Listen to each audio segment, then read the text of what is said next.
जय मसीह की। आज हम आपके बीच में एक कहानी लेकर आए हैं। आइए सुनिए इस कहानी के द्वारा परमेश्वर आशीष दे। एक बार दो साधु एक गांव से दूसरे गांव जा रहे थे। रास्ते में एक छोटी सी नदी पड़ती थी जिसमें बहुत कम पानी रहा करता था। नदी के किनारे उनकी नजर एक बूढ़ी स्त्री पर पड़ी जो रो रही थी। वृद्ध साधु ने उस स्त्री से पूछा, बहन तुम क्यों रो रही हो? स्त्री ने कहा, मुझे उस पार जाना है जहाँ मेरा घर है। मैं इस नदी पार नहीं कर सकती। बूढ़ी और जवान साधु ने उस स्त्री का हाथ पकड़कर उसे पार करा दिया।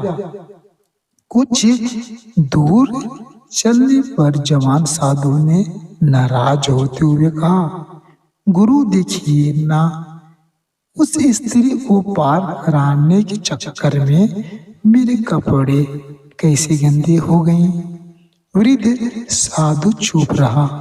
कुछ और दूर जाने पर जवान साधु ने शिकायत करते हुए कहा, क्या जरूरत थी उस स्त्री को पार कराने की? मेरी तो कमर दुख गई। वृद्ध साधु ने कहा, शिष्य, दूसरों की सेवा करने में जो सुख मिलता है वह अपनी सेवा कराने में नहीं। परमेश्वर का अनुकरण करना हमारे मसीह जीवन का श्रृंगार है, जिसकी खूबसूरती में हमारा जीवन दूसरों के लिए एक अद्वितीय उदाहरण बन जाता है। परमेश्वर के अनुकरण का अर्थ होता है, पहला, प्रभु यीशु मसीह के प्रेम और बलिदान का अनुकरण करना। दूसरा, प्रभु की सहनशीलता और धर्म को जीवन में अपनाना। तीसरा, दूसरों के हित के लिए कार्य करना। चौथा, निस्वार्थ होकर सेवा करना।